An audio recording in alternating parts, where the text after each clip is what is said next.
Guys, and we back with episode 3, Fatherhood, Hip Hop, and Sports, man. First and foremost, you guys, I just want to thank the Creator for giving me life, for keeping me healthy, for keeping me strong.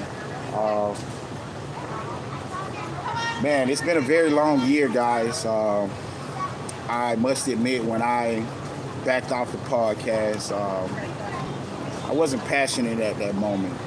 Um, my energy was real low. A lot of things have changed in my personal life as far as me and the mother of my kids and just, how we're doing our parenting thing right now. Um, so far, things have been good here lately, the past 6 months, but first 6 months was kind of trying, kind of hard, it's kind of difficult when, you're raising two kids from two separate households. We're all over the place.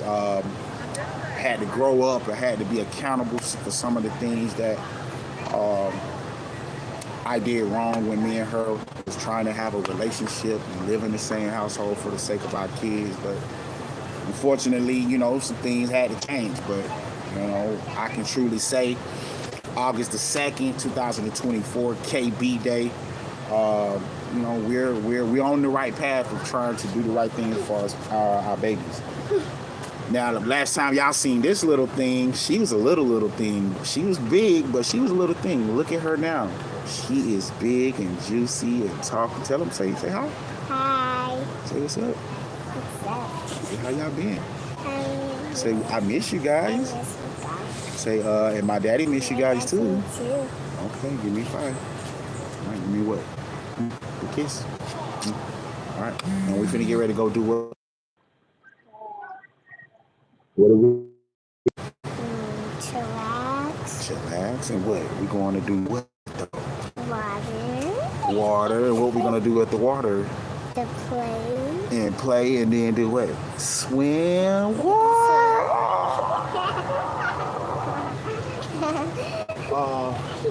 Yes, man. That's my pride and joy right there. That's my baby girl.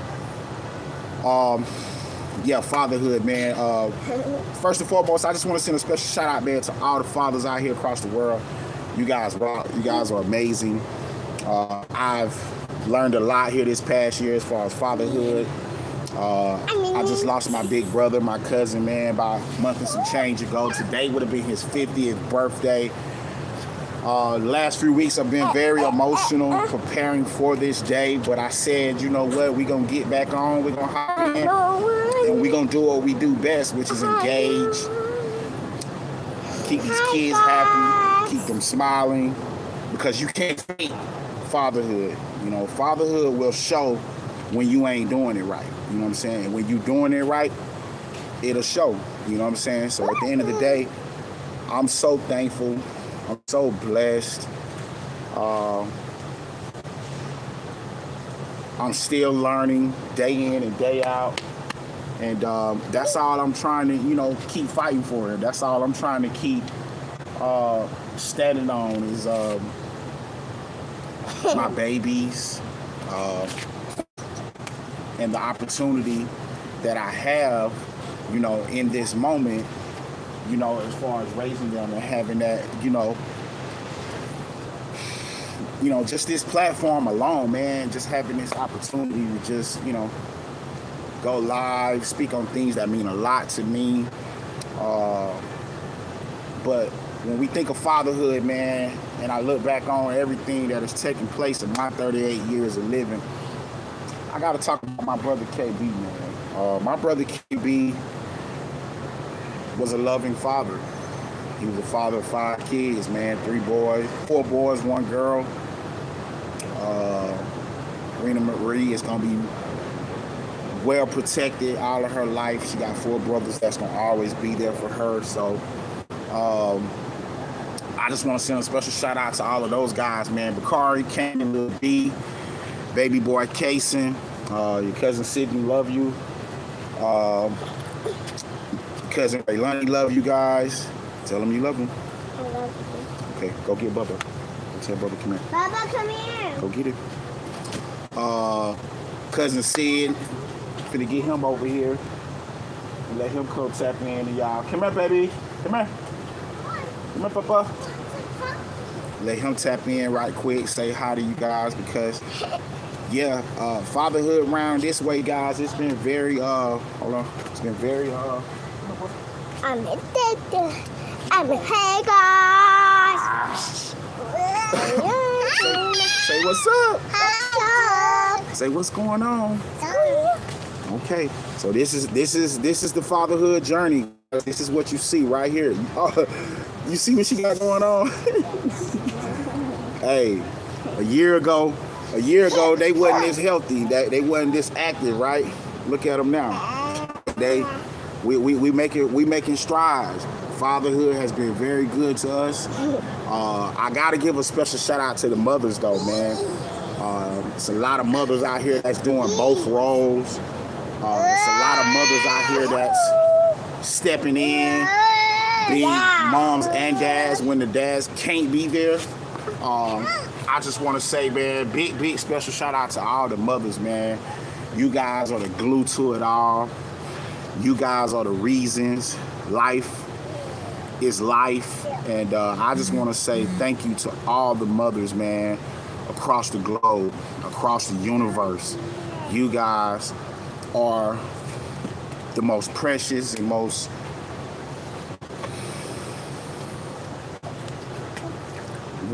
needed to be protected human beings that walk this earth, because without the woman, man, we ain't nothing, you know what I'm saying? So at the end of the day, big special shout out to all the mothers. But back to my brother KB though, Mr. Kelvin, Terrell number 9, Brian. I just want to say, cousin, thank you for believing in me. Thank you for being tough on me. Thank you for teaching me how to drive a car. Thank you for always giving me opportunities to drive your car. Said on the flip side, I was, always kind of technical. And he used to let me, he would take me out, to the country from time to time, let me hop in the Caprice. And then we had the bubble Caprice, the all white one, and let me bend some corners and got my driving game up. But I got to give both of y'all credit, because y'all was like the first two in the family that put me in a position to learn how to drive and to be able to be a driver early. So basically it was you guys that were the integral pieces to when I was 18, 19 years old, living in Florida, going back and forth to West Palm, Palm Beach, going back and forth to Palm Beach to Miami, up to Fort Pierce. I'm beating on, I'm all on 95, all on the turnpike as a teenager, handling the E-way. More so because you guys took a chance and put me behind a wheel and gave me some good games. So thank you for always teaching me gift the gab, how to be more kind with the ladies. Thank you for just your creative genius when it came to putting on clothes. Let me not say clothes. Basically just putting that shit on, period. Like, you guys both were probably two of the most well-dressed guys I ever had a chance to witness and see do it. I was also blessed to say y'all was my cousins, my big brothers. Very thankful for you, for the both of you guys. I also want to say thank you for being a dope father. I know how much Bakari, Kane, Lil D, Rena Marie, and Kason meant to you. Everybody knows that when you went to Atlanta and went up there, checked in that program, we all know that you was trying to get the help, trying to be better for those babies. And one thing I can say, cousin, is that at the end of the day, it ain't never been a day that went by I haven't been thinking of you. It ain't never been a day that went by that I don't miss you. I know how much fatherhood meant to you. When I started this podcast, I started this just so people like you would be happy and be proud of me, being that, I'm just trying to push a positive message out here to the universe. I really been trying to push a better narrative that, you know, the black man is a great father. The black man is a provider. A black man is somebody that is going to be there every step of the way. So thank you for giving me that. Thank you for helping me with my self-esteem, my confidence.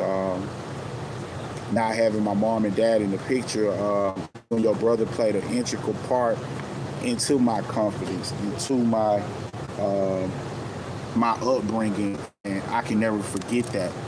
Today's your 50th birthday, man, and I had to find some type of unique way to show my love and my respect and my admirations for you. So I just need you to know that this is what we own. We ain't gonna never take this shit here lightly. I'm gonna give it all I got, each and every opportunity I have a chance to, you know, be here for them, provide for them, because I know that's what you have wanted me to do. I love you. I miss you. I can't sit here and say how much I wish I could have done more to be there for you. Unfortunately, our time ran out. We're not, you know, I'm not in a space right now to just sit here and say this shit gonna just go away overnight. It ain't even been a good month yet, and I'm still confused. I'm still lost. I still been wanting answers about what truly happened to you, but sometimes in life, man, you just gotta let the people that know more than you know, let people deal with things, right? But I feel like one day, you know, I'm gonna get the answers that I want in regards to you. And I just need you to know, man, that I love you, that I've never given up on you. I know you never gave up on me. I know there's a time we can go months and shit without talking, but as soon as we got back on the line, we always pick right back up where we left off at. So I just want to say I'm very, very thankful for you with that, cousin, brother. And look at your nieces and nephews, man. And I say your niece and nephew because you was a brother to me. You know, yeah, we didn't have the same mom or the dad, but our mothers were sisters. And your mother played a big role in my life in raising me and giving me good game. And you're going to always be my brother till I leave check out as well. So I just want to say thank you for everything, man. I wish we had more time, but, you know, at the end of the day, the universe had better plans for you. And I just want you to know that please keep looking down on me. Please keep, you know, being a guardian angel as I embark on this journey as far as raising these babies, doing the best I can by them, because they didn't ask to come here. They didn't just create themselves. Well, I told you about the attitude. You want to fight? Let me get you.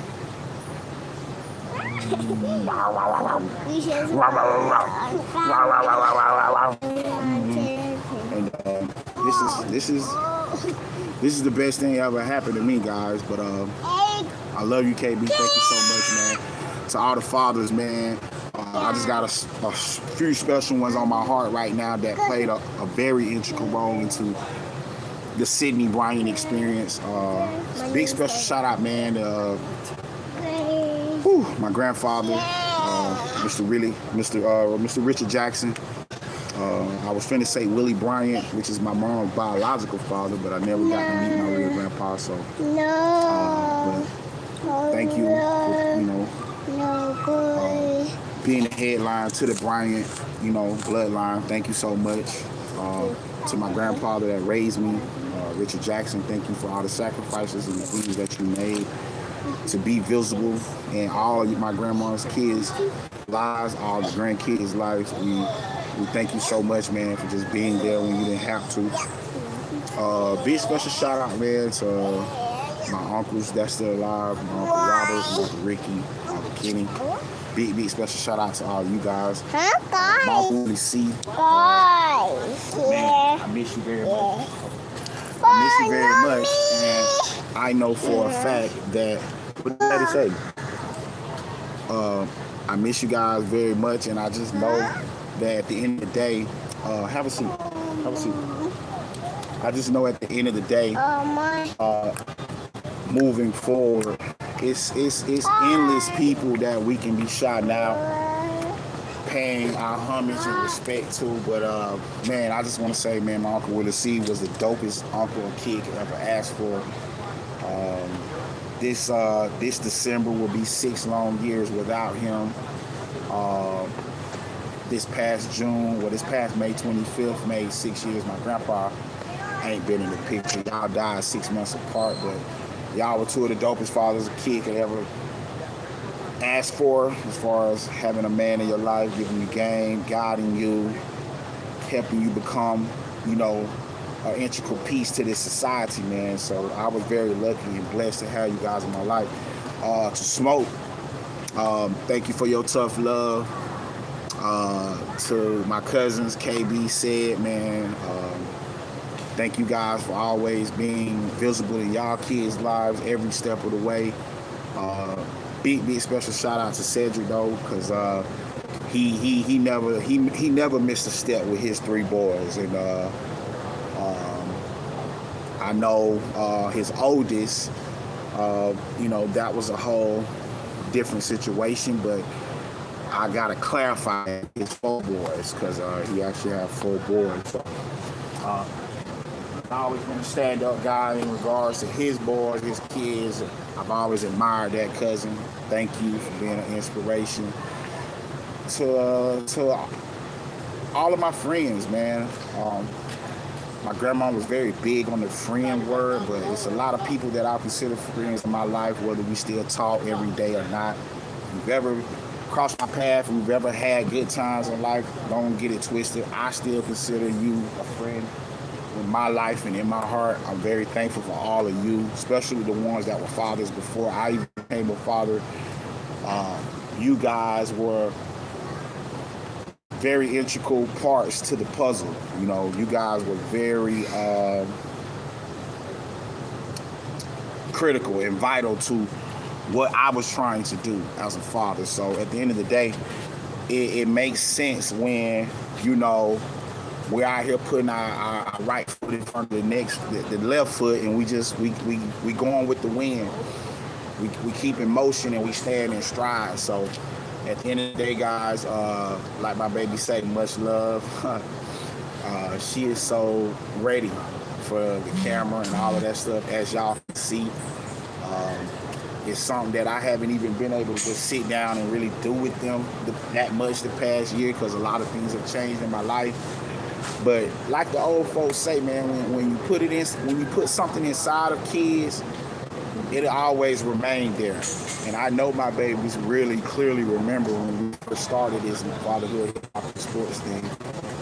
They was there with me every step of the way, every episode. You saw me with my babies. You saw me,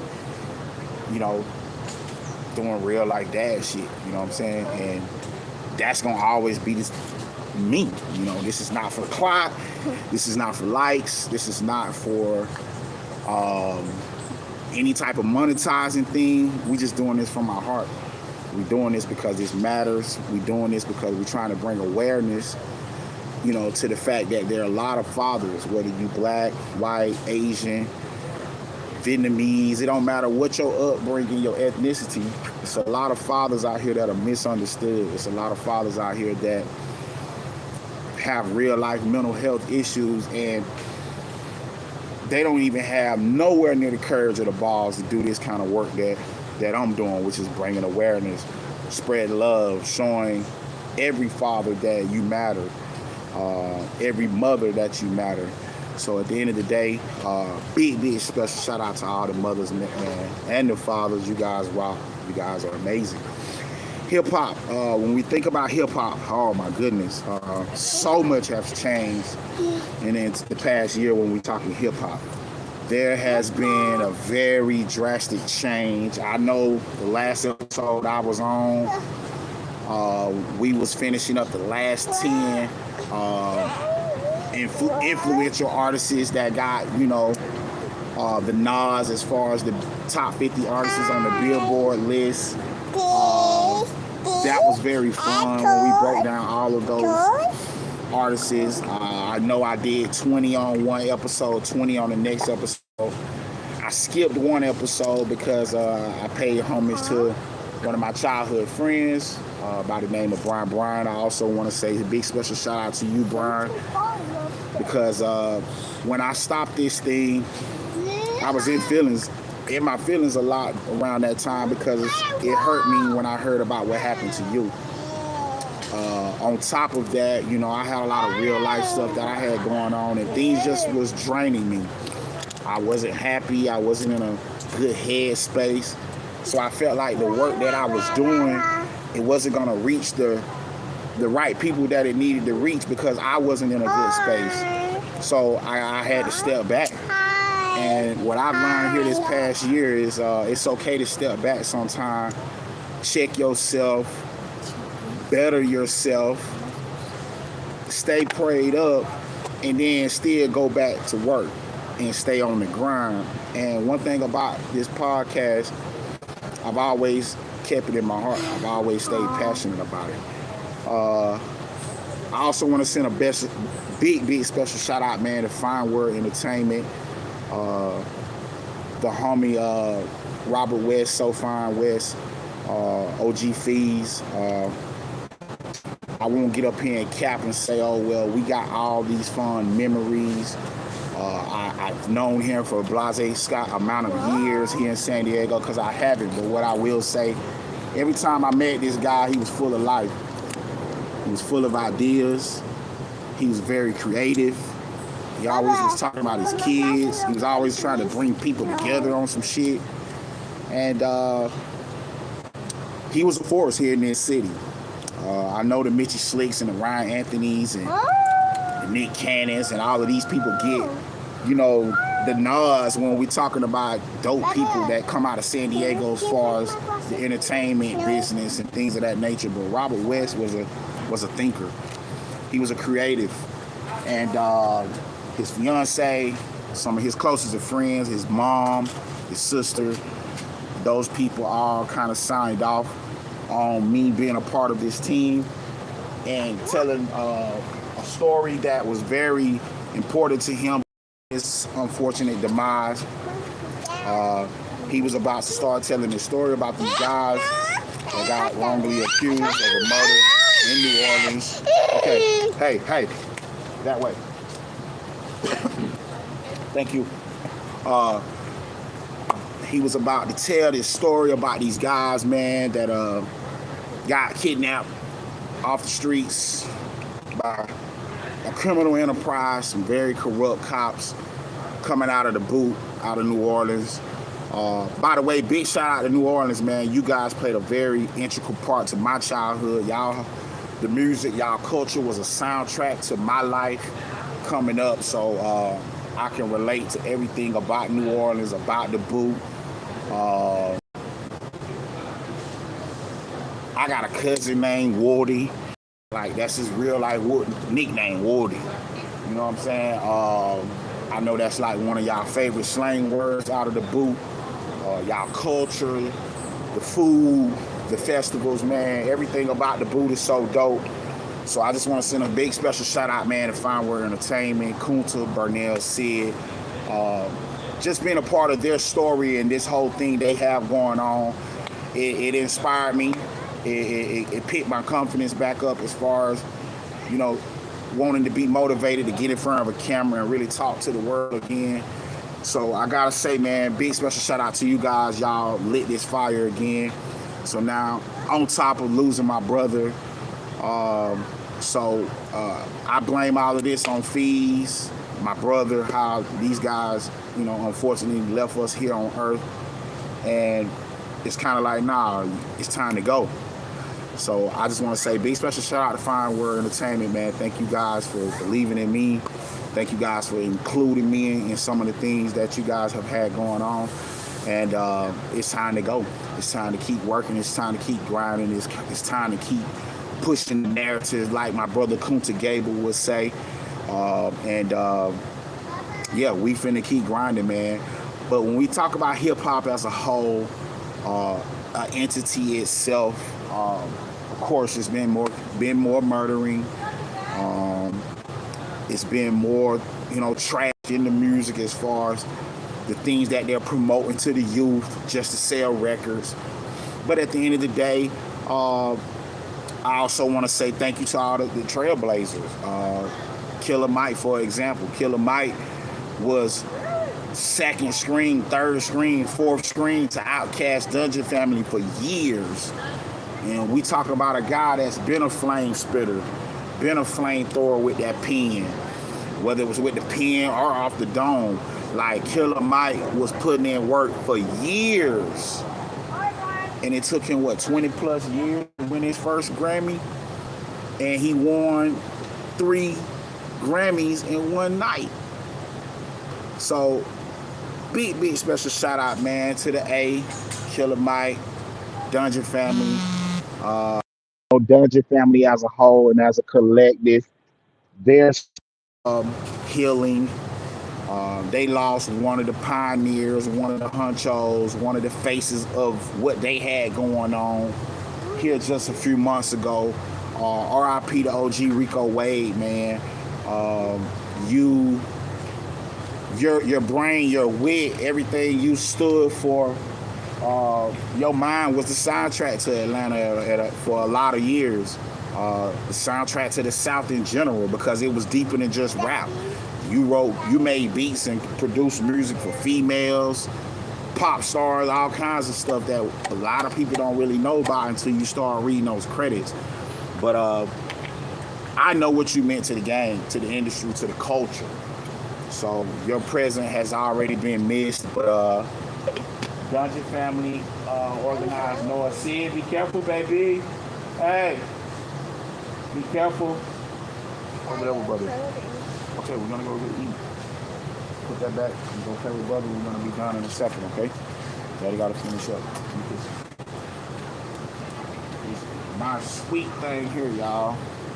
Play with brother. Yes, man, but Organized Noise, Dungeon Family, Atlanta as a whole, man, you guys have meant so much to hip-hop, man, for the last 2 decades, man.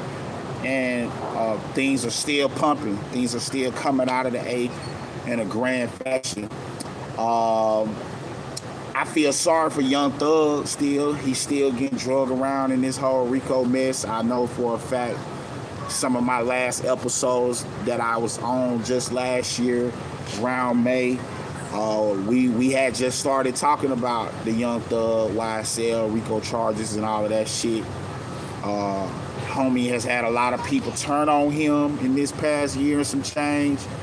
I feel bad because Thug was a giver. I got connections in Atlanta. I know people that was tied to Thug.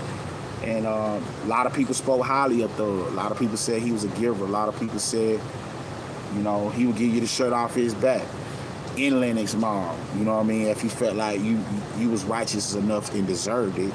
So that takes a lot of humbleness and humility to know you're a real life millionaire out here. But if you'll just take off a fucking $1,500 shirt and just give it to somebody that need it, then that speaks volume. And I've heard that from a lot of sources that dude was a giver. He made a lot of people around him rich that didn't deserve to be rich. And some of these same people now, here in the end, when things went sour and went bad, it's like everybody just pointing the finger at Thug. Nobody's trying to be accountable that, hey, if this was a criminal enterprise, I know what I was signing up for. I know what I got myself involved into. So at the end of the day, sometimes it's best to just ride shit out, because at the end of the day, that's what you get paid attorneys for, to fight shit, to try to find loopholes to get your time lessened. Because at the end of the day, there are a lot of sources and a lot of people that said you guys were on a lot of dumb shit in Atlanta.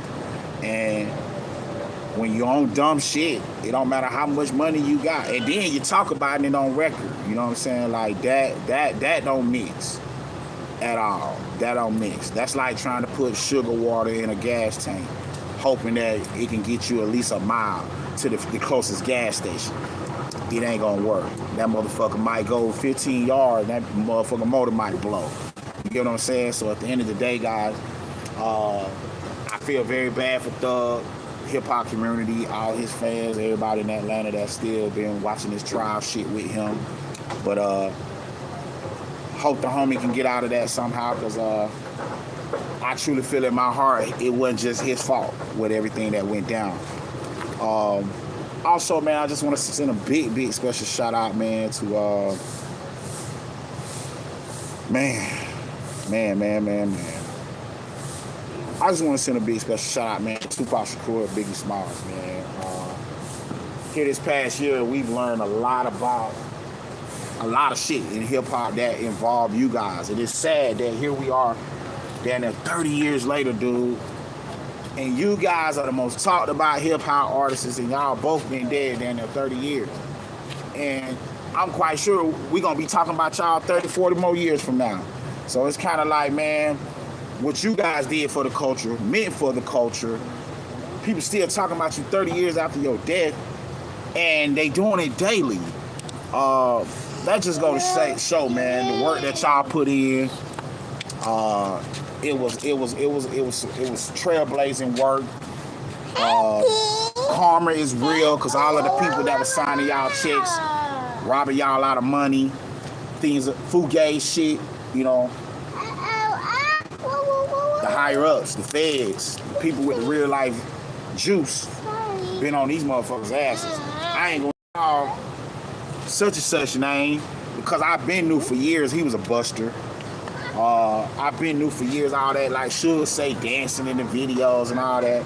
I always knew that Buddy was a cornball. Since my brother KB's favorite word, niggas been knew Buddy was a cornball. But then you got some weirdos out here that's been praising him and modeling their lives after this guy. And the whole time, that guy been a monster, been a weirdo, been a goofy. But then, real ones, you know, we get sprayed, we get ganged up on and, you know, spit on and betrayed. But you got busters out here that be real life out here modeling their lives after real life pervs and after real life women beaters that you seen it on camera what these people are capable of. They're monsters. But to each his own, man. Everybody got a cup of tea that they may like to sip out of. I like to sip the tea that I like, and that's where I'm gonna stay at. But hip hop, man, as a whole, the music industry as a whole, all I can say, let's stay creative. Let's stay passionate about the craft. I don't feel like no particular genre at this current date, August 2nd, 2024, is no more just better than the next. But shit, there's gospel music out here, man, that's slapping and got a real life message behind it than some of this hip hop. You know, all hip hop right now at this point is strictly off of money, sex, and drugs and killing. You know, those four elements there. It seems like to me, if the song ain't talking about murking somebody, if it ain't talking about how thick baby is and how sloppy the toppy might be, if it ain't just promoting sex in general, shit just probably won't sell. And that's not giving a damn about who's telling the story or who's spitting these bars. Then I tell you, put the wipes in the bag, please. We finna get ready to go. What you doing with all those sticks, Sid? You taking those home? Huh? Yeah.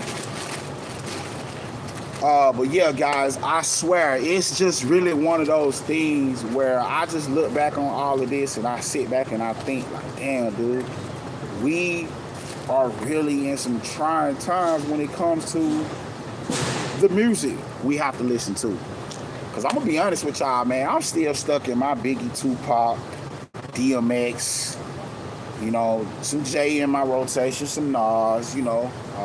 You got your few up-to-date artists that, you know, I really fuck with. I mean, as we all know, probably one of the one of the most talked about rap beefs that's gonna be around for the next 20 to 40 years. The one that just took place. Oh my goodness.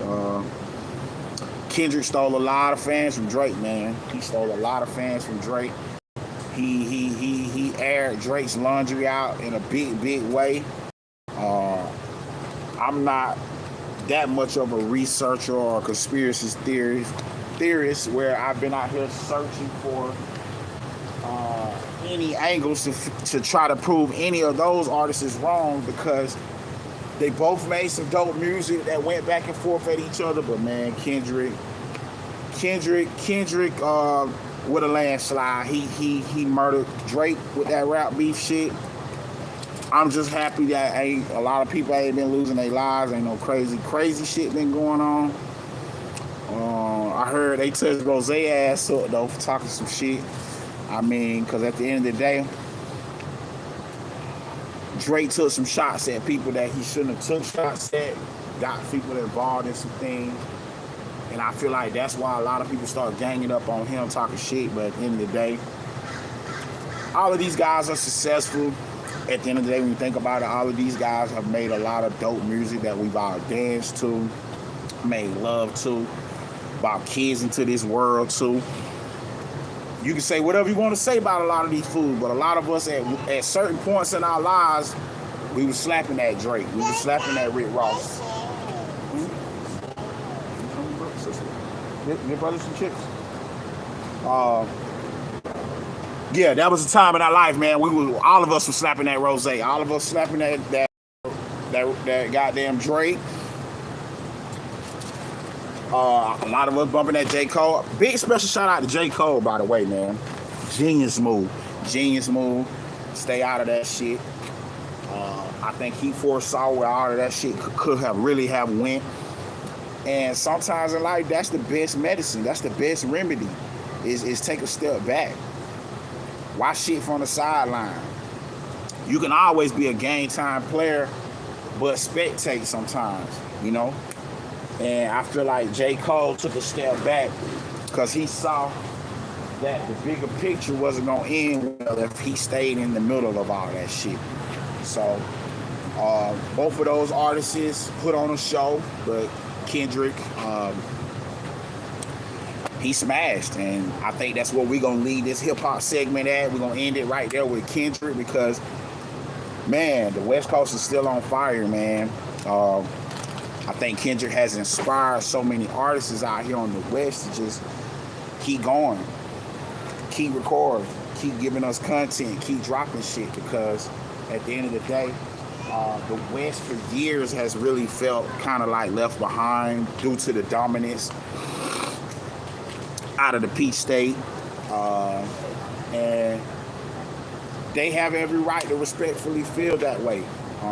Because it seems like after the Tupac Biggie murder thing, I was reading an article about a week ago. There was a lot of strong executives in the music industry that was really trying to blackball West Coast artists, and I really feel like that really was the case, because it seemed like all of the music on the airways really was just coming out of the South or New York really at one time, but really the South. And that's not even to kind of be, you know, shitty about it because, I grew up there and lived there for 18 years of my life. It's just the real raw life truth. There was a time, all of the music that was coming out of Georgia and New Orleans, they dominated the airways for down there 20 years. I'm talking about whether you was on the West Coast, up north, it didn't matter. The radios, people's cars, people that was buying this shit, man, that music was coming out of Georgia and Louisiana, man. I don't give a fuck what nobody say. Motherfucking get on my podcast, get on my platform and try to argue me about it, and all we gotta do is really go pull up the numbers and the stats. From like 97 to 2017, in that 20-year window, hell, you can go 94 to 2000 and now, 30-year window. The South has had something to say ever since that day Outkast and Andre them got up there at that Source Awards and said what they had to say, man, in front of Suge them and all that. Like, we got something to say. Also, big special shout out to King 3 Stacks, man. That dude blessed us with a whole album with just straight raw instrumentals from a flute. Oh my goodness. Now, when I tell y'all that album and that body of work, fuck saying it, calling it an album, that was straight like a masterpiece, man. That was like some Mona Lisa shit, but in musical form. Like Mr. Benjamin, Mr. 3 Stacks. Okay, baby. Give me a second. Cheers. Okay. Mr. 3 Stacks, man, you blessed us, man. That whole body of work is therapy itself, guys. I highly recommend if you're ever going through something out here, you're going through some changes mentally, go tap into that goddamn Andre 3000 instrumental album. And I promise you, you won't be disappointed. That's your fault. Because you ought to be careful. I done told you about that. You guys won't be disappointed. Because it's very therapeutic. There's a lot of healing in that music. You can feel the vibrations, and that's what you want when you're trying to heal and you need a peace of mind. So I highly recommend, man, tap into that Andre 3000 instrumental album. It helped me. I'm quite sure it can help you guys as well.